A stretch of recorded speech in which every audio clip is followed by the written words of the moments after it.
Students around the world are finishing their qualifications so they can get ahead in life and make their contribution. If you are studying, researching, or thinking about it, you will need practical tips, techniques, coaching, and support to help you get finished and be successful. I'm Peter Alkemer, the Student Success Coach, and welcome to the podcast. Each episode, I interview successful students and leaders in education so that you will learn everything you need right here. You will learn about writing, completing your thesis and other projects, planning, discipline, how to get more done, supervisors, getting published, getting finished, how to have the right discipline, and many other aspects of student life. Whether you're listening on Spotify, iTunes, Google, or any other podcast platform, please leave a rating and a review. Or if you're watching on YouTube, hit the like button, subscribe, and leave a comment.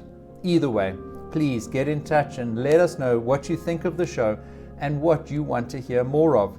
Please always check the show notes for links to courses, material, and plenty more so that you can use what you've learned in each episode, take action, and achieve your student success. Please also join the Student Success Coach community in our exclusive members-only Facebook group where I post regularly and you can interact with fellow students just like yourself. Remember, you can't do this alone, so reach out, get involved, and take advantage. It's my commitment to your success. Now for this week's episode. Evasen, welcome to the show. It's great to have you on the Student Success Coach podcast. And as you know, this is a weekly audio update from successful students and educational leaders talking about everything that people need to know about how to be successful in academic studies and many aspects relating to that and how those contribute to the world and to the workplace and to people's careers, etc. And you've recently had some success in your own studies. So maybe just by way of introduction to our listeners, if you could just tell us what you've been studying and what you've accomplished and what you got out of it and what you hope to contribute back into your organization and the world around you as a result of that. Cool, thanks, Alan. I think just to start off, I've been in the bank now for 17 years. The challenge was to get going with the studies, and I just recently completed my BCom degree, business management, business leadership with Da Vinci. And it's challenging to actually do that while working and studying, finding the balance between the two. I think that's where it was challenging, as I said. And towards the latter part of the studies, it all kind of pieces together from a contribution point of view, taking into account what you can actually give back from your studies that actually is real life circumstances. Specifically around studying with Da Vinci. Da Vinci is a Mode 2 learning institute, which actually contributes vastly to your working environment. You come across work challenges, and that's how you actually apply the learning. So for me, it was work, learning, work type of thing, and contributing back from a challenge point of view and understanding where we've had issues in the different subjects that I actually completed. I think each one, for me personally, there was a resonating back to the business and, take it back to the business, apply it to real work, life scenarios, and see how we can better that specific situation. So, as I said, it was challenging, but, once you get into the gist of it, applying it to your day-to-day activities, it just worked very well for me. Okay, so just talk to me a bit about, did you have a portion of coursework and then did you have some research as well that you needed to do as part of that Da Vinci qualification? Yes, indeed. So the coursework obviously was academic. There was a lot of academic work that we sat in class for with approximately like 2 to 3 days per subject that we did classwork, where it was very academic and we went across theories and so forth. But we also looked into research, what is happening in the country, the macro, the micro environments, and also globally, not just specifically to South Africa, open to the entire country, what's happening in China, the BRICS set up at that point in time. now that I've actually started my postgraduate qualification and we've kicked off the first subject, we're getting back into it, back into the learning regime, and also applying that research mode to learning to the applied work environment. Okay, so you've completed your Da Vinci qualification, which was what you mentioned, the 2 or 3 days in the lectures and so on. Yes. And you say now you've signed up for a postgraduate qualification. Yes. Is that with Da Vinci then? Yes, with Da Vinci as well. Okay, fantastic. So explain to me then, did you get a lot of benefit from all the exposure through that research and that coursework, which helped you make a more informed decision about, firstly, deciding to carry on studying, and then second of all, maybe what to focus on in that postgraduate research qualification? So yeah, twofold. Coming out of the qualification, I just completed the BCom degree in July this year. Graduation's actually taking place in October. Well, congratulations. So, thank you. So, while in that whole mode of completing the degree, I actually, did some research around, I was actually enjoying the last subject.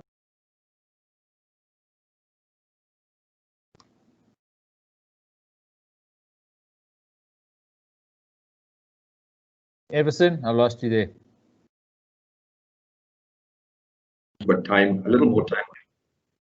No, got you back. All good. Off. So you were just saying you finished your BCom, and then from there you made some decisions to take it further. Yes, I said, part of the pandemic, we've got a lot of time on our hands. Not that we're not working, but working remotely allows you a little bit more, call it 2 hours in the day if you're saving from a traffic perspective. And, instead of wasting those 2 hours, you can apply it elsewhere, either get it back into work, or I took a decision to say, I'm working from home, I can squeeze in an hour, 2 hours a day for study. So why not continue on this path from a career perspective growth, and also for personal growth. You're never too old to stop learning type of attitude. Never too old to stop learning. So just help me out here. The Da Vinci, the BCom qualification and the Da Vinci, was that separate? Those were two different. So the BCom you'd done before, but you only graduated this year, and then you recently did the Da Vinci qualification. Is that right? And I did the BCom through Da Vinci. Okay. So it's one. So it's one and the same thing, and then now. Oh, excuse me. Bless you. And now you started the postgraduate qualification. And what I loved about what you said was that with the pandemic, we're working from home. We still got lots of pressure on us, and lots of work we need to do. But at least 2 hours that we used to sit in the car, those 2 hours are going to add up. And potentially for you, you've calculated that you could maybe fit in a whole degree in the extra time you've been given because you are working from home. Is that pretty much? Yes. And have you always had a desire to learn and to get qualifications and to explore research, etc.? Yes, indeed. I think, if you look at today's society from a career perspective, if you're looking for personal growth and considering a family where you've got kids, how do you encourage your kids to actually do well in school or take up university after school and so forth? Personally, I just thought, if I'm not qualified, educated, how do I then try to get them on the road to success from a career perspective, from a qualification background as well? So, okay, so there's an aspect of setting an example maybe, and, so that your kids can see that you're studying and that's something that they should work towards, and maybe also just ensuring that you're up to date, with the latest research and so on.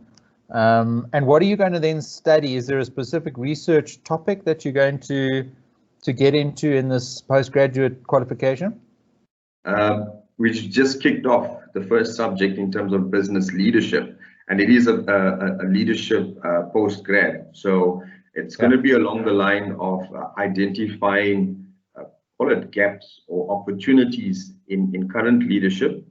Because my position basically takes care of a national role and national function, it'll also help me to grow my leadership skills, and also identify across the country the potential.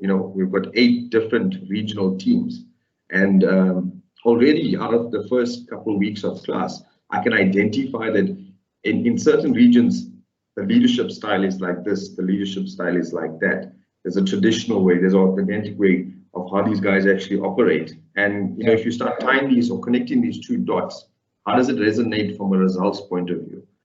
So I've already started looking at it from that aspect, and I hope to continue with that throughout the postgrad, and the final being, what is the outcome to move forward. Okay, that's very interesting. So the focus is leadership, and then you've got almost sort of a regular opportunity to apply that thinking and that research in your current role, where you've got these regional teams that are set up, and that you so do you run those teams? I mean, are you then able to influence those teams with what you learn in your degree? Yes, indeed. I think because we're so closely related in terms of the performance and the key performance indicators, meaning the key performance indicators sit in my portfolio, of which I'm really reliant on them from a branch perspective to drive the strategy. And it's more around the bigger strategy drive as opposed to in the rules and stuff like that. So from a leadership perspective, drive it strategically, and it'll support my overall goal, not just in my business unit, but for the bigger F&B as well. Fantastic. Okay, that's great. And Evasen, I just now want to sort of just drill down a little bit into your own individual approach to studying. And I mean, you mentioned that, it was quite a balance. And I guess obviously this was before the big move to, working from home because of the lockdowns in 2020. And we were all sort of running around, and we had to be in different buildings and meetings and all over the place. And now you had to squeeze in lectures and maybe take time. Even though you got a couple of days off during the week, you probably still had 5 days of work to get done. So you ended up burning the candle at both ends. So I'm just interested to understand what your personal approach was to the extra workload and how you handled that. Yeah, it was obviously challenging, but it also wasn't a custom. And when I say a custom, I think my previous positions that I've held in the bank allowed me to be on the clock. Call it, a normal working day is 8 hours. A normal person will go to the office according to that. But my previous role, where I was in the region, I took care of branches and stuff like that in Mpumalanga, for example, where you had to do a lot of traveling to get out to the guys. So your day was not traditionally 8 hours. You'd spend 4 hours on the road, another 4 hours with the branches, and then you had to then play catch up on your emails and stuff, or your daily work. So an 8-hour day was basically a 12-hour day for me. And then when I moved into an office environment where I was, call it desk-bound environment, where we had the 8 hours, you had to balance between your meetings, your traveling time. You came down to 10 hours. But as I said, I was accustomed to a 12-hour day. So I still had a gap of 2 hours that I could get in, together with the TV, with the kids, eating, sleeping, going to the gym. It kind of just, for me, merged. Okay. And how did you handle that merging? Because I mean, some students say they like to keep it separate. And I mean, it sounds like you were quite comfortable with that disruption. You sort of, that was how you operated, and you actually became quite effective through that approach. How? Because I mean, some people like to say, no, I'll work at work and home at home and study at, when I'm studying, etc. I've tried that way to get that clean balance. I actually opened up another laptop to say, if I'm, not to use my same work laptop for my studies, let me use my personal laptop for the studies. And I found that I would still keep on going back to my work laptop because of my emails, because of my research that I did during the day. So I ended up just spending a lot of time on the laptop. And what I found is, with me personally, I'm a person that likes to get the day's work done. I might not have an answer to a query that came in today, but as long as I've attended to it, and if Peter sent me something looking for an answer, I would reply to Bin and say, okay, cool, I understand what you're looking for. I'll follow up and I'll get back to you. So for me, that's what I had to do in my day. Then I could move on to the studies. So even up until now, I'll still have my emails open and I'll be working on another screen with the studies or reading or whatever I've got, doing some research. But I'm that type of person. I think I'm too attached to work from time to time. Okay, but what I've also, sorry, Peter, I've also identified, like over the weekends, I tend to push a little bit harder on a Friday to get everything out. So when I'm on a Saturday and I've dedicated maybe 2 or 3 hours in my personal diary to say that I'm going to be doing studies this morning, I try not. There, I really, slap myself on the wrist and say, don't do the email now, because it's twofold. It's not immediate. The branch is probably closed at that point in time, so I don't need to give feedback. That person's not going to read my email now, so that person I can deal with on Monday morning.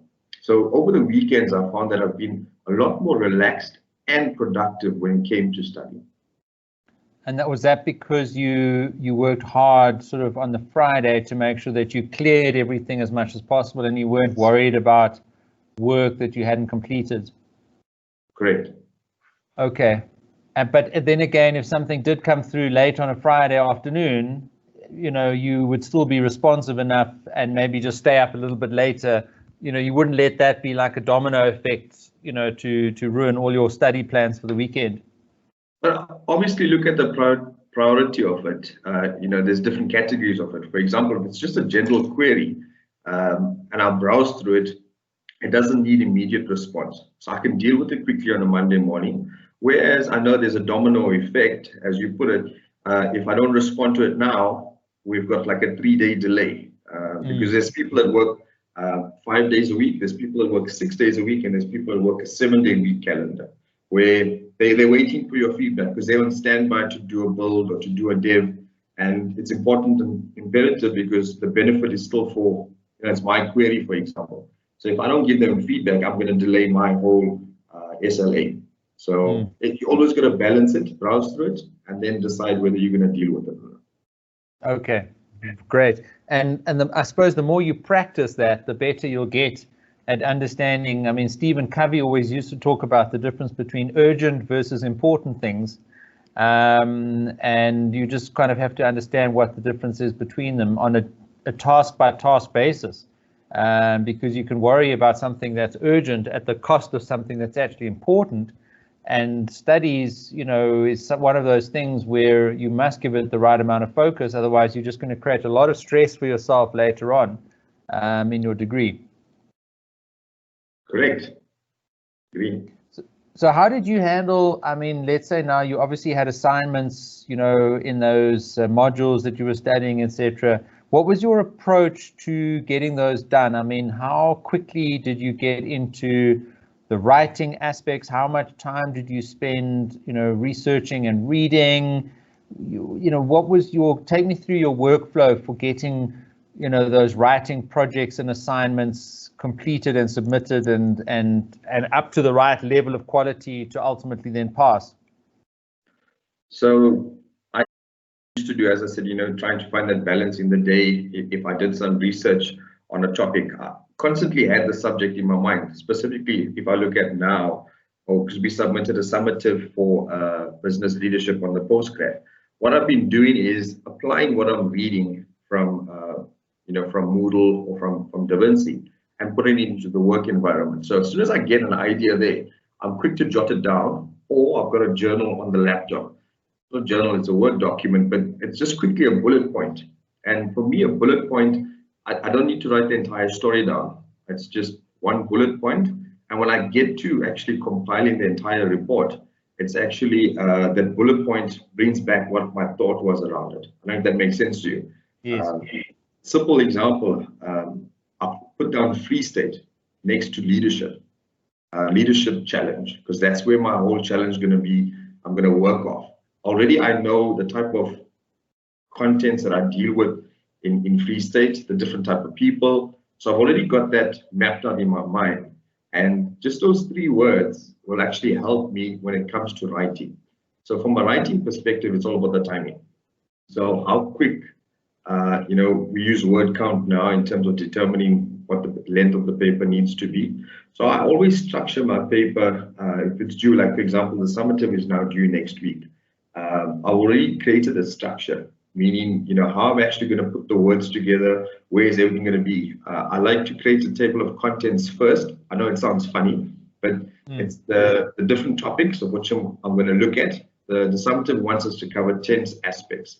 Out of the 10 aspects, I'll just call it section 1 to section 10, put in an introduction, put in a conclusion, and I start filling it with it's a skeleton for me. The table of contents is a skeleton, and I start adding these 3-4 points here and there. So when I actually get to it, I cut, copy, and paste and move it around. So I've got a bit of an understanding of, where is this fitting, where is that fitting. And then when I start sitting down, knowing that I give myself, because it's 10 sections, I've got 10 days to do this. So 1 day per section, that type of thing. And then I start looking as the days go by, and I just see how well I've actually moved across requirements. Then I'd probably just take an extra day, or if I need to cut off work a bit earlier because I didn't finish the previous day's section, then I'll balance and do it that way basically. Okay, that's very useful, and I think our listeners are going to be watching out for those tips and tricks that they can sort of implement almost tomorrow to improve how they go about being successful in their studies. And your point around just the keywords helping you keep track of the things that you need to research from a study perspective or give some attention to in the work context. People, I suppose, have different note-taking applications like Trello and OneNote, and I even keep a physical notebook. But it's impossible to keep it all in your head. And in actual fact, if you can, get it down in some sort of note format, then when you have a chance to go back to it, your thinking will be a little bit more structured than if you try to keep all of this jumble up in. So that sounds like a very structured, sort of fairly organized approach to getting through everything that you need to deal with in the day. Also, Peter, on that topic, now that we're thinking about it, as you're saying, sometimes you can't remember everything. So I've got that thought, and I say, right, this resonates with this section in the PMA that's coming up. And what I quickly do is, with my cell phone, because I've got my emails on my cell phone, I'd quickly send myself an email, and in the subject line, I'll put in the 1 or 2 words there. So already, for me, it's like you constantly write it, you constantly read it, and then you can actually fetch the information much faster. That's very powerful. So when I get to my emails at a later stage or whenever, over the weekend, you might just come across something that looks interesting, or even a photo. If you take a photo, I email it to myself. So on my laptop, when I get to it, I know where this fits in. It's either a query internally for work. For example, like the ATM is out at the shopping center. I'll email that to myself, and I know no one's working on a weekend. So Monday morning, I'll send it to the respective guys and just tell them, listen, this machine was out. Look at the condition of it as well. So it's twofold.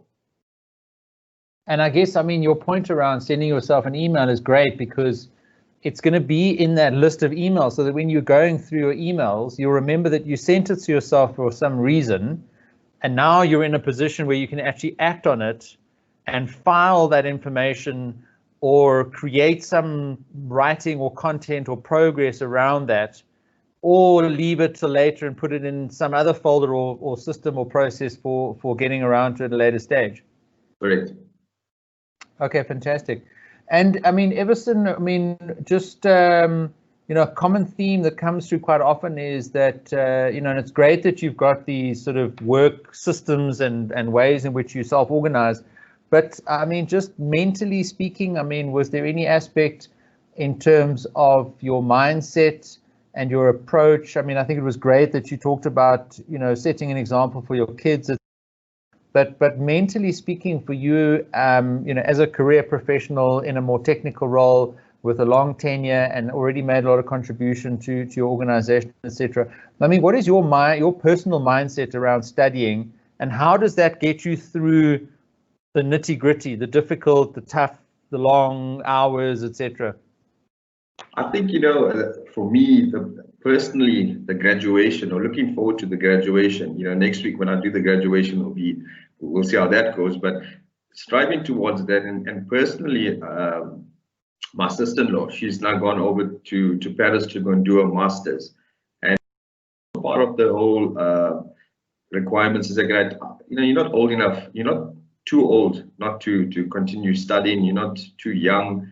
You can always give it a shot and you can move forward. From a mental point of view, I think the whole pandemic, the extra time on hand, allowed me balance in my mind to say, listen, you can do this. I mean, look at, you spend so much time watching Netflix. Do you really need to watch Netflix? What are you getting out of Netflix? Balance that off, because what we've experienced is that now with Netflix, you've got these series on. There's about different seasons on there, and there's different episodes. You're looking at an hour an episode. Sometimes you get through the entire night, you finish the entire season. And what's the benefit of that? Because you watch an entire season, you don't take any information out of that and apply it anywhere. It's just something you watch. And you don't get, personally, I haven't got any massive ideas out of watching series that I can apply to my day-to-day environment. Yeah. So that also I trickled in my head to say, okay, don't spend so much time on TV. Maybe spend some time in the study, the books, do some research. So Evasen, I mean, if you did have a night off and you sat down and wanted to binge watch an episode or series, what would you watch? Now, you see, I've got to go look. I think I've watched quite a few. I don't know what's the latest that's available. Okay, but I mean, and I think, look, yes, I agree with you. If one's sort of spending too much time, and for me, my perspective is that's, it's great content and it's entertaining, and there is some value in taking a night off and relaxing. But ultimately, I want to be creating content. I want to be contributing, research and writing and adding to what other people are consuming. It may not be as entertaining, but where there's application in the industry or in an organization, you're creating something that's valuable to somebody else, rather than always consuming something that somebody else has created. Yeah. Because that Netflix series, somebody's getting, you're ultimately contributing back to them. But I think as individuals, as career professionals, as students, we must often have that hunger to create knowledge, to create new ways of doing things. And 2020 has taught us the importance of that.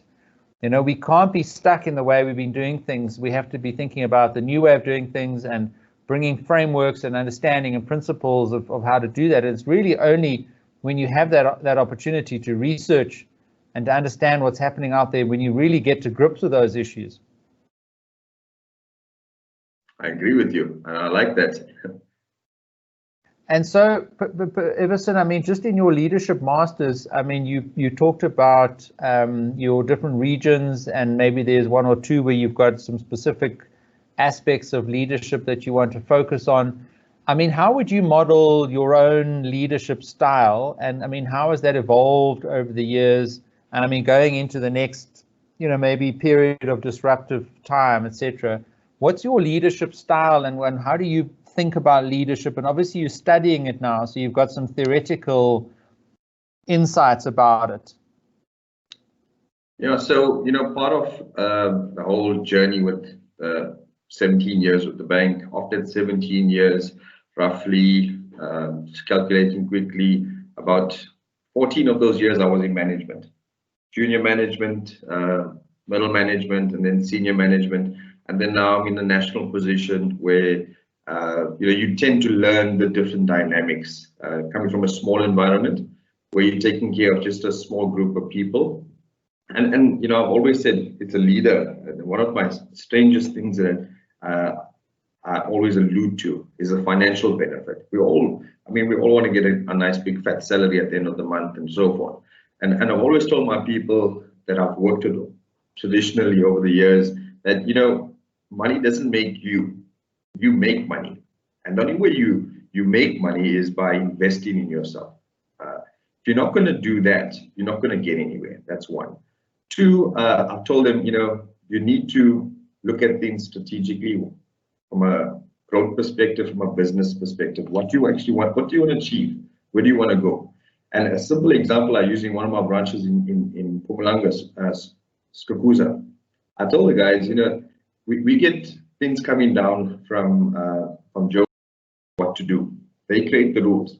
If you're not happy with the rules, invest in yourself, go to Joburg and make your own rules. So, I've always told them from a leadership perspective, and how I evolved was that you need to understand what is required and how you apply it. So if you take the academic research around how I've grown from a leader, is don't take leadership issues too personal. Everyone is different. If you look at organizational development and the different cultures that we have, specifically around F&B, the transformation we've been on over the last 25 years is radical. And we've come a long way. So, understanding personally for me, you've got to understand your audience. As a leader, how do you deal with the audience? Are you going to lead them, or are you going to manage them? Because there's two aspects of leadership. You'll always have management as part of leadership. If you don't have that skill, you might fall short on one of the other key performance indicators. That's how I feel personally. Specifically working in the bank. The banking environment, it's also there's a lot of competition. There's scorecards, you want to be better than the other guys. There's competition in the local market as well. So how do you stand out? And that's why I always say you've got to manage some stuff and you've got to lead some stuff. So over the years, dealing with the different type of people, I think I've come down to a point of where it's not very directional. It's more objective, one, and it's more strategic type of leadership that I deal with, or I've basically come to now, compared to what I used to do 10 years ago. Okay. And practical, I mean, you spoke quite practical about, your conversations with your team and how you sort of prompt them to action and ask them tough questions. But are there any practices that you picked up or that you've observed of other great leaders in any other aspects of leadership that you also have reflected on in your research?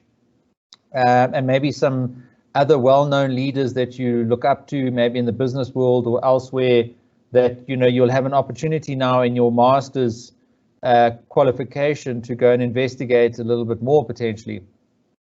So right on that point, my direct line manager, Alan, he's a brilliant example, put it that way. And I've already used him quite a bit in terms of observing how he actually handles stuff. And, going through the reading material, there's a lot of stuff that resonates. If I read it, it resonates 100% with him from a positive aspect.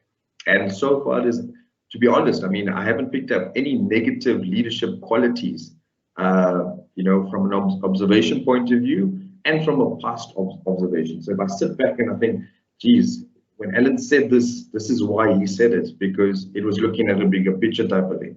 Or maybe I'm just blocking my mind out to looking for negative things, specifically to my line manager. But clearly, he'll be someone that I'm going to shadow a little bit further and get to know, what's connecting the dots in the back end. That's one. And with Jacques Elias as well. I just love the way he actually attacks something. And, you just see 2-3 weeks later, it's basically turned into reality. He mentions one thing, and then one thing he mentions in passing. It's so powerful because if you looked at him, if you were in the meeting with him, we recently were in Exco and we spoke about app performance results. And it was just like in passing. When I looked at him and I looked at Alan speaking, to me personally, Jacques was not paying attention. And then he left the meeting, he had to get to another meeting. But the rest of the Exco, Alan was chatting to him on WhatsApp about the performance, send me the results, he's going to go and do this, he's going to even do that. So stuff like that, for me is powerful. That, a leader might not look as if he's 100% there, but he's 200% there. Yeah, absolutely. And Evasen, they're obviously very supportive of your studies. I mean, how much does that influence your success, that you have the support of your organization and your leadership in that context? I think it's a heavily weighted pressure for me that I've got to excel in what I'm doing because everyone knows that I'm studying, I'm doing the postgrad, and the last thing I want to do is not make the timeline because it's all documented in terms of when we get it done. So it is pressurizing, and at the same time, my line manager is very understanding. So if there's something that I need from him, I drop him an email. He'll get back to me, within respective times, and very supportive. And as it's pressurizing because quite a few people know that you're studying, you're working, so you also don't want to affect them in terms of giving them information, holding them back on their day-to-day environment. So that's where the challenges come in. Mm. And do you have a bit of a community? I mean, obviously you've got your study group, and do you find that useful to have people that are in the same boat and that you can exchange ideas and almost be held accountable in terms of deadlines and getting the work done, etc.? I mean, how much are you an individual in your studies versus part of a group or a team class?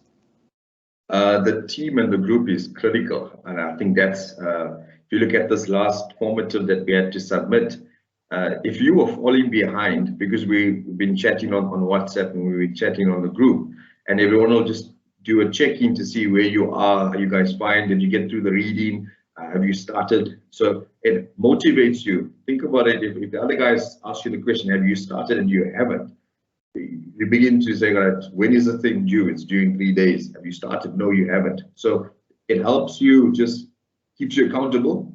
Also, you don't want to be the only one in the class that you're communicating with now, and then you find out, or they find out 3 weeks later, this guy is no longer part of the class because he's just been feeding us a load of nonsense on the groups and stuff. But when it came to getting the things done, he wasn't getting it done. So it's a bit of peer pressure personally, where it's like you got to walk the talk.